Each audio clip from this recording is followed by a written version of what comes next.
يقول الحارث بن اسد المحاسب رحمه الله: كيف اذا اقبلت الحوريه بشعرها الاسود ووجهها الابيض سبحان من جمع الليل والنهار، شعر، نحر، ثغر، خد، قد، نهود، فخود، سيقان، بياض، نعومه، ما في كريمات ولا نيفيا ولا وازلين، ما في اي شيء. هذا مو عسكري، هذا معنا مش معانا استشهد معي. لا اله الا الله. ابا بس شاهد سوي له شاهد. لا اله الا الله. شاهد ابا اخوي عم تشوف الحور؟ عم تشوف الحور؟ لا اله الا الله. بهاء. طيب يعني انت عندك شهوه، هو ما مطوع ما عنده شهوه، عنده شهوه، صيام اثنين وخميس، تعبان الرجال.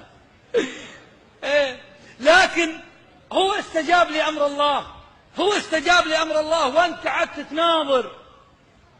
غض البصر وين راحت؟ مطوع اذا منا غض بصر على الحرام مو معناه ما يعرف ولا هو ما عنده عيون، عنده، لكن رجال طحطوح عنده نظره مستقبليه.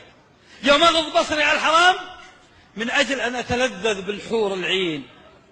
حوريه يا شيخ في الجنه تخمك تنسيك حليب امك ابوي. والله يا شيخ 40 سنه بس. هناك تشقق على كيفك، سوي اللي تبي. قوة 100 رجل في الجماع، شغل. اجل لعبة. ما في فياجرا ولا سنافي ولا في منشطات، ما فيه.